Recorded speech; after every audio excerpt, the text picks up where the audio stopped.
এই কাহিনী কাউকে কোনোদিন বলিনি, জানি বললেও কেউ বিশ্বাস করবে না। আমার নিজেরই মাঝে মাঝে সন্দেহ হয় ব্যাপারটা আদৌ ঘটেছিল কিনা। যখন হাতে কোনো কাজ থাকে না, বারান্দায় বেতের চেয়ার পেতে চুপচাপ বসে বসে কলকাতার ঘনায়মান সন্ধ্যার দিকে চেয়ে থাকি। রাস্তার যানবাহনের শব্দ যখন ক্ষীণ থেকে ক্ষীণতর হয়ে আসে, তখন সব ঘটনাটা চোখের সামনে ভেসে ওঠে। অনেক বছর আগের কথা। আমি তখন ম্যান্ডেলে জেলের ডেপুটি সুপার। ম্যান্ডেলে উত্তর বর্মার প্রাচীন শহর। ম্যান্ডেলেকে বাংলায় মান্দালয় লেখা হয়। এই জেলে একবার এক দুর্ধর্ষ আসামি এসেছিল। সামান্য কিছু টাকার জন্য সে ভাইকে ছোড়া দিয়ে কুপিয়ে কুপিয়ে হত্যা করেছিল। লোকটার নাম পেমং। বয়স খুব বেশি নয়, বছর 22-23। বাপ ছিল না। দু ভাই ঠাকুরদার কাছে মানুষ। পেমং স্কুলের ধার ধারত না, কেবল লুকিয়ে পরের পুকুরে ছিপ ফেলা, পরের গাছের ফল পাকুড় পাড়া, সিনেমা দেখে দেখে বেড়ানো, এই সব করত। পেমংয়ের ছোট ভাই ঠিক তার বিপরীত। লেখাপড়া তো করতই, অবসর সময় ঠাকুরদার চাষবাসের কাজে সাহায্য করত। সপ্তাহে সপ্তাহে চাষের তরিতরকারি হাটে নিয়ে গিয়ে বিক্রি করত। এইভাবে সে কিছু পয়সা কড়ি জমিয়েও ছিল। একদিন পেমং ভাইকে বলল, 10টা টাকা ধার দিবি, শহরে যাব, রেল ভাড়া আর হোটেল খরচ লাগবে, তোকে টাকাটা আমি 1 মাসের মধ্যে শোধ করে দেব। ভাই দাদাকে খুব ভালোই চেনে। এর আগে কয়েকবার যে টাকা ধার দিয়েছিল সেটাই ফেরত পায়নি। আর দাদা ফেরতই বা দেবে কোথা থেকে? তার তো 1 পয়সা উপার্জন নেই। তাই বলল, আমার কাছে পয়সা নেই, থাকলেও দিতাম না। এই নিয়ে কথা কাটাকাটি, গালাগালি, তারপর মারামারিও শুরু হয়ে গেল।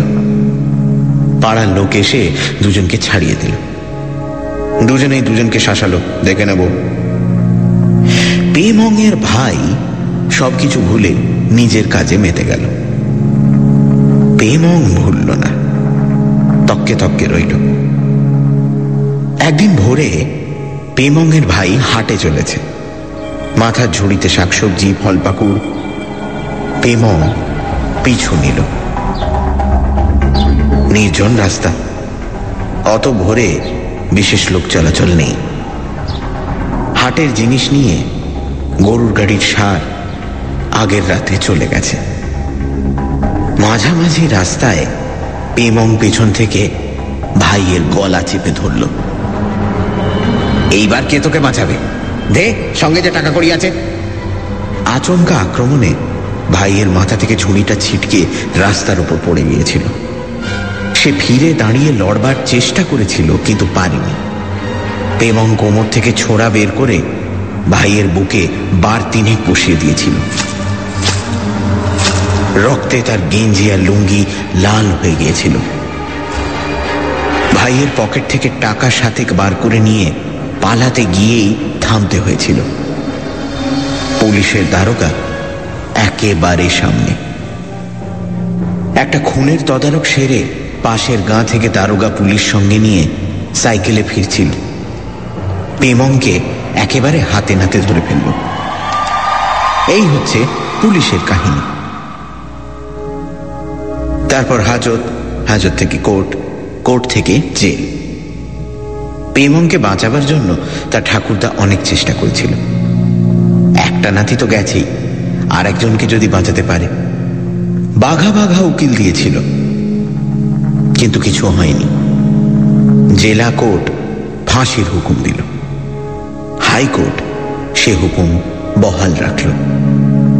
পেমং যখন ম্যান্ডেলে জেলে এলো, তখন সে বিলেতের রাজার কাছে প্রাণদণ্ডের আদেশ মকুব করার আবেদন করেছে। পেমং বরাবর বলে এসেছে ভাইকে সে মারেনি। ভাইয়ের সঙ্গে গালিগালাজ, ধস্তাধস্তি হয়েছে বটে, কিন্তু মেরেছে অন্য লোক। পাশের জঙ্গল থেকে বেরিয়ে মেরে পালিয়েছে। পেমংকেও মারত, কিন্তু দারোগা এসে পড়ায় পারেনি। পেমংয়ের এ কাহিনী ধোপে টেকেনি। প্রমাণ হয়েছে এ ছোড়া তার। দারোগা নিজের চোখে দেখেছে পেমং ভাইয়ের বুকে বার তিনেক ছোড়া বিধিয়ে দিয়েছে।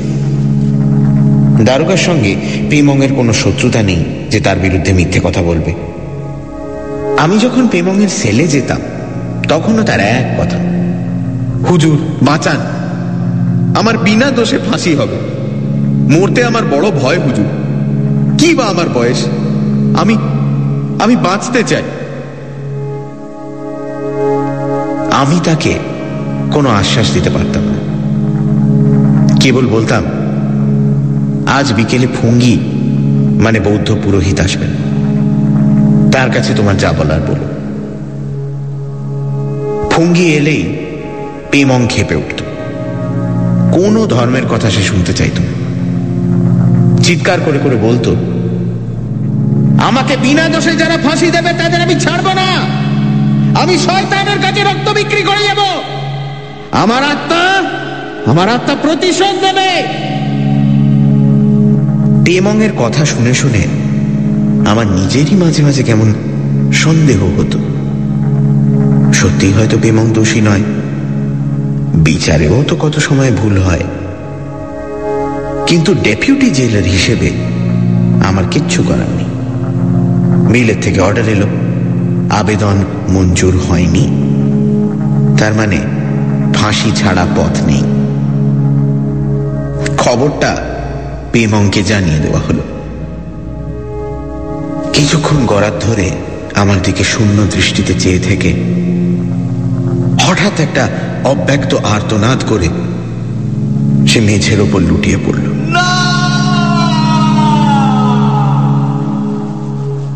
ভয় পেয়ে গেলাম। অনেক দুর্ধর্ষ আসামিও ফাঁসির হুকুম শুনে জ্ঞানহারা হয়ে যায় কিংবা রীতিমতো অসুস্থ। ফাঁসির আসামিদের খুব সাবধানে রাখা হয় যাতে তারা আইনকে ফাঁকি দিয়ে আত্মহত্যা না করতে পারে। তাদের সেলের চার দেয়াল খড় দিয়ে নরম করে দেওয়া হয় যাতে আসামি দেয়ালে মাথা ঠুকে না মরতে পারে। রোজ ডাক্তার এসে স্বাস্থ্য পরীক্ষা করে, খাওয়া দাওয়ার খুব তরিবদ্ধ। খবর শোনার পর থেকে পেমং একেবারে বদলে গেল। চুপচাপ বসে থাকে, দিন রাত বিড়বিড় করে কি বলে। ভঙ্গি কাছে এলে তাকে গালিগালাজ করে তাড়িয়ে দেয়। ওয়ার্ডারকে বলে, আমি খুন করিনি, তবু এরা আমাকে ফাঁসি দিচ্ছে, আমি কাউকে ছাড়বো না, সবাইকে দেখে নেব। ঠিকমতো খাওয়া দাওয়া সত্ত্বেও তার চেহারা শীর্ণ হয়ে যেতে লাগলো। বোঝা গেল এটা হচ্ছে মানসিক চিন্তায়। অবশেষে সেই দিন এলো। জেলার সাহেব ছুটিতে, কাজেই দায়িত্ব আমার উপর। একজন ম্যাজিস্ট্রেট থাকবে, একজন ডাক্তার আর আমি। ভোর 5:10 ফাঁসি। 4:30 থেকে আমরা তৈরি। আসামিকে স্নান করিয়ে আনা হলো। ফুঙ্গি ধর্মের বাণী উচ্চারণ করল। কোনো গোলমাল নয়, চুপচাপ শুনল। গোলমাল বাঁধল ফাঁসির মঞ্চে নিয়ে যাবার সময়।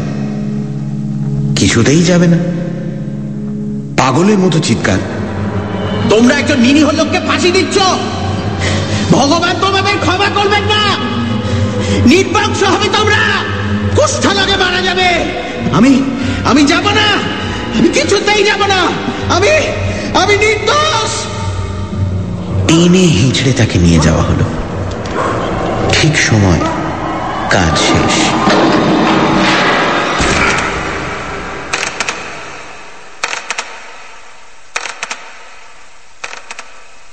কালো কাপড়ে ঢাকা দেহটা থরথর করে কেঁপে উঠেই নিস্পন্দ হয়ে গেল চিরদিনের জন্য। একটা মানুষের আকৃতি, প্রতিরোধ সব শেষ হয়ে গেল। এর দিন দুয়েক পরেই ব্যাপারটা ঘটল।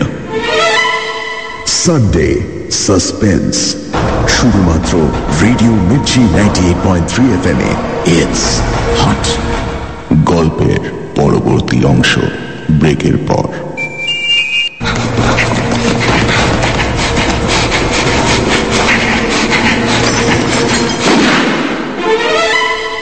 সানডে সাসপেন্স, শুধুমাত্র রেডিও মির্চি 98.3 FM এ।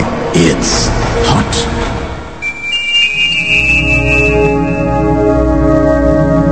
সানডে সাসপেন্সে এই সপ্তাহে ফাঁসির আশা। লেখক ছিলেন বার্মার ম্যান্ডেলে জেলের ডেপুটি সুপার। সেই জেলে এক আসামি এসেছিল যে নাকি নিজের ভাইকে নৃশংসভাবে খুন করে। পেমং নামে অল্প বয়সী এই ছেলেটি প্রথম থেকেই বলে এসেছিল সে নির্দোষ। লেখকের কাছেও পেমং বহুবার আবেদন করেছে, চিৎকার করে বলে বিনা দোষে তার ফাঁসি হতে চলেছে, তার আত্মা প্রতিশোধ নেবে। ফাঁসি হবার ঠিক আগের মুহূর্তে সে পাগলের মতো চিৎকার করে বলে, একজন নির্দোষ লোককে ফাঁসি দিচ্ছ, ভগবান তোমাদের ক্ষমা করবে না। তারপর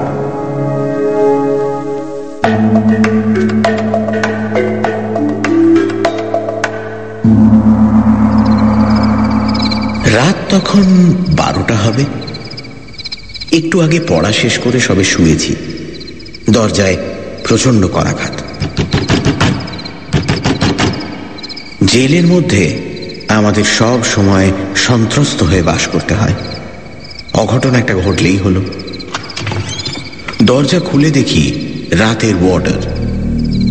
দুটো চোখ বিস্ফারিত, উত্তেজনায় প্রশস্ত বুক ওঠানামা করছে।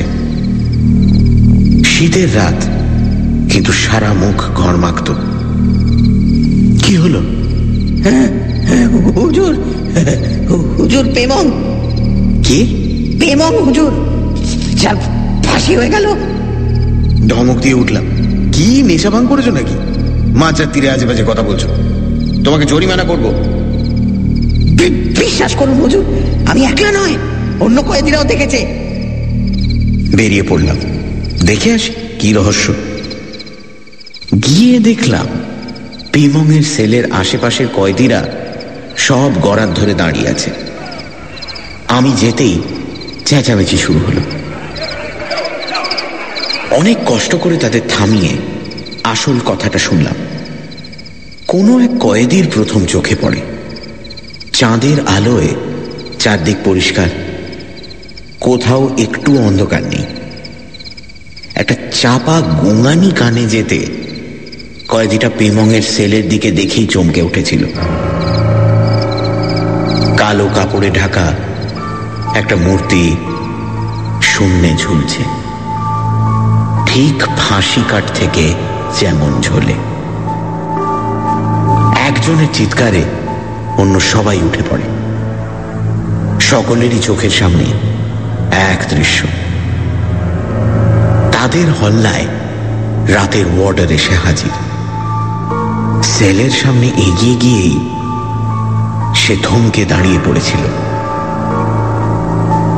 কালো কাপড় ঢাকা মূর্তিটা মৃত্যু যন্ত্রণায় থরথর করে কাঁপছে। আর সে অপেক্ষা করেনি, প্রাণপণে ছুটে আমার দরজায় ধাক্কা দিয়েছে। সেলের কাছে গিয়ে দাঁড়ালাম। সেল ফাঁকা, কোথাও কিচ্ছু নেই। চাঁদের আলো থাকা সত্ত্বেও হাতের টর্চটা সেলের এদিকে ওদিকে ফেললাম। কড়িকাঠেও সম্পূর্ণ স্বাভাবিক। ঘুরে দাঁড়িয়ে জোর ধমক দিলাম, মরা মানুষ আবার ফিরে আসে নাকি?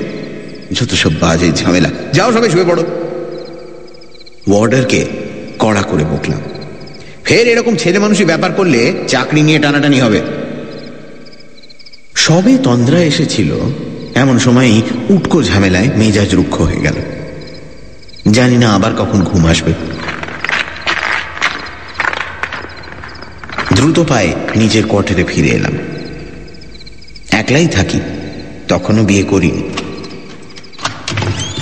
দরজা খুলে ভেতরে ঢুকেই শরীরের রক্ত হিম হয়ে গেল। বাইরের ঘরে বাতি জ্বালানোই ছিল। এই ঘর দিয়েই আমাকে শোবার ঘরে যেতে হবে। বাইরের ঘরটা অফিস ঘর।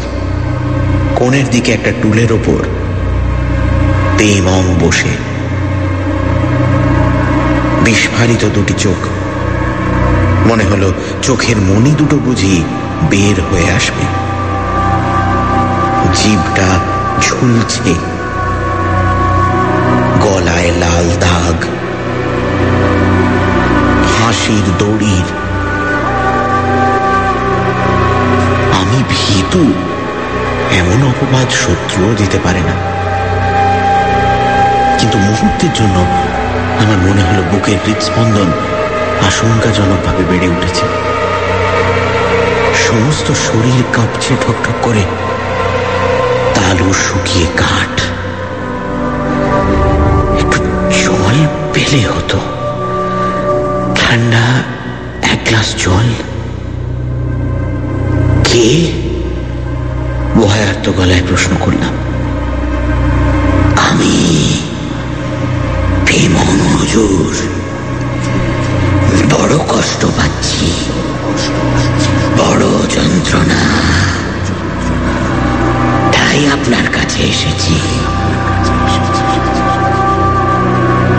খুব সাবধানে দেয়াল ধরে আস্তে আস্তে পাশের চেয়ারের ওপর বসে পড়লাম। দাঁড়িয়ে থাকার আর শক্তি ছিল না। এ তো চোখের ভুল নয়, স্পষ্ট দেখতে পাচ্ছি পেমং আমার সামনে বসে রয়েছে, মাত্র হাত চারেক দূরে, ফাঁসির পরের অবস্থায়। মৃদুকণ্ঠে বললাম, আমার কাছে কি দরকার? বুঝতে পারলাম কণ্ঠস্বর আমার আয়ত্তের মধ্যে নয়। আপনার কাছে ছাড়া আর কার কাছে আসবো হুজুর? যা কিছু বলার আপনার কাছেই তো বলে এসেছি। কি বলবার আছে বলো। আমি নির্দোষ হুজুর, এই খুন আমি করিনি। এখন আর এসব কথা বলে লাভ কি? তোমার তো যা হবার হয়ে গেছে। আছে হুজুর, পরকাল আছে, সেখানে আমি শান্তি পাচ্ছি না। কি উত্তর দেব? চুপ করে রইলাম। পেমংই বলতে লাগলো, সেদিন ভাইকে খুন করতে আমি চাইনি হুজুর। পেছন থেকে তার উপর ঝাঁপিয়ে পড়ে তার টাকা পয়সা কেড়ে নিতে চেয়েছিলাম। ঝাঁপিয়ে পড়েছিলাম তার উপর। দুজনের রাস্তার উপর যখন গড়াগড়ি খাচ্ছি, তখন পাশের ঝোপ থেকে একজন লাফিয়ে বের হলো। আমি ওপরে ছিলাম। আমার কোমর থেকে ছোড়াটা বার করে ভাইয়ের বুকে বার কয়েক বসিয়ে দিল। আমাকেও হয়তো মারত, কিন্তু দারোগার সাইকেল দেখতে পেয়ে আবার ঝোপের মধ্যে ঢুকে পড়েছিল। আমি পয়সার জন্যই যদি খুন করব হুজুর, তাহলে পুলিশ আমার কাছে থেকে কোনো পয়সা উদ্ধার করতে কেন পারেনি? স্বাভাবিক কণ্ঠস্বর নয়, শ্বাসনালীতে চাপ পড়লে যেমন ফ্যাঁস ফ্যাঁসে শব্দ হয়, ঠিক তেমনই আওয়াজ। কথার সঙ্গে সঙ্গে জিভ দিয়ে ফোঁটা ফোঁটা রক্ত পড়তে লাগলো মেঝের উপর। ঠিক আছে, আমি তোমার কথা বিশ্বাস করলাম। পেমংয়ের বিভৎস রক্তাক্ত মুখে হাসি ফুটে উঠল। করলেন তো হুজুর, তাতেই আমার শান্তি। দারোগাকে বলেছি, কোর্টে বলেছি, কেউ বিশ্বাস করেনি হুজুর। আপনার ওপরওয়ালা জেলারও নয়, তাই আমার এই অবস্থা। আমার মোটে 23 বছর বয়স হুজুর, এর মধ্যেই সব শেষ হয়ে গেল। কতক্ষণে কাহিনী চলবে জানি না। দূরে জেলের ঘড়িতে ঢং করে 1টা বাজল। বাইরে রাতের বর্ডারের ভারী জুতোর শব্দ ভেসে আসছে। এবার পেমং দাঁড়িয়ে উঠল। যারা আমার সর্বনাশের জন্য দায়ী, তাদের আমি ছাড়ব না, ছাড়ব না, ছাড়ব না।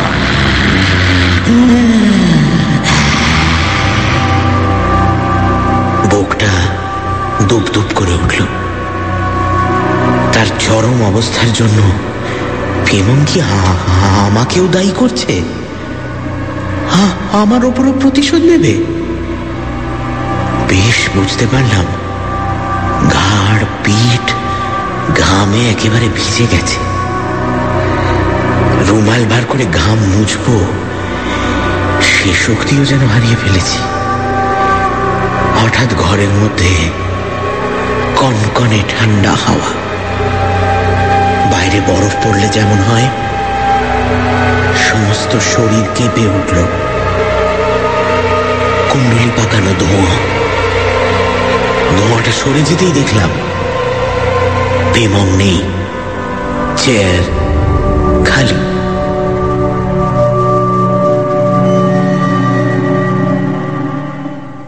স্বস্তির নিঃশ্বাস ফেলে উঠে দাঁড়ালাম। বাকি রাতটুকু আর ঘুম হলো না। এপাশ ওপাশ করলাম। চোখ বন্ধ করলেই পেমংয়ের বীভৎস রক্তাক্ত মূর্তি ভেসে ওঠে। ভোরে উঠে চোখে মুখে জল দিয়ে নিজেকে বোঝালাম সবই মিথ্যে। নিজের মনের ভয়টাই বাইরে তার প্রতিবিম্ব ফেলেছে। পেমংয়ের দেহ তো গতকালই কবর দেওয়া হলো, সে ফিরে আসবে কি করে? কয়েদিদের ভীতি আমার মধ্যে সঞ্চারিত হয়েছিল। বারান্দায় চা নিয়ে বসলাম। খবরের কাগজটা দিয়ে গিয়েছিল। খবরের কাগজের প্রথম পাতার উপর চোখ বুলিয়েই চমকে উঠলাম। জেলা জাজ বেকার নিহত। গত রাত্রে শয়নকক্ষে বেকারকে মৃত অবস্থায় পাওয়া গিয়েছে। তার কণ্ঠনালী ছিন্ন। আশ্চর্যের বিষয়, বাড়ির কোনো জিনিসপত্র চুরি যায়নি। পুলিশ এই রহস্যজনক হত্যাকাণ্ডের কিনারা করতে সর্বশক্তি নিয়োজিত করেছে। মিস্টার বেকারের এজলাসে পেমংয়ের বিচার হয়েছিল। গতকাল রাত্রেই তো পেমং প্রতিশোধ নেবার কথা বলে গিয়েছিল। সব ব্যাপারটা কেমন গোলমাল হয়ে গেল। তবে কি পেমংয়ের প্রেতাত্মা সত্যি এসেছিল আমার কাছে? তা কি সম্ভব? খবরের কাগজ হাতে করেই বাইরের ঘরে এলাম। সব স্বাভাবিক। পেমং এসেছিল, তার চিহ্নও কোথাও নেই। কোণের এই টুলটাতেই তো বসেছিল। মেঝের দিকে চোখ পড়তেই আঁতকে উঠলাম। লাল রক্তের কয়েকটা ফোঁটা জমে কালো হয়ে গেছে। পেমংয়ের জিভ থেকে এই রক্ত ঝরেছিল। ফাঁসির পর এরকম রক্তই তো বের হয়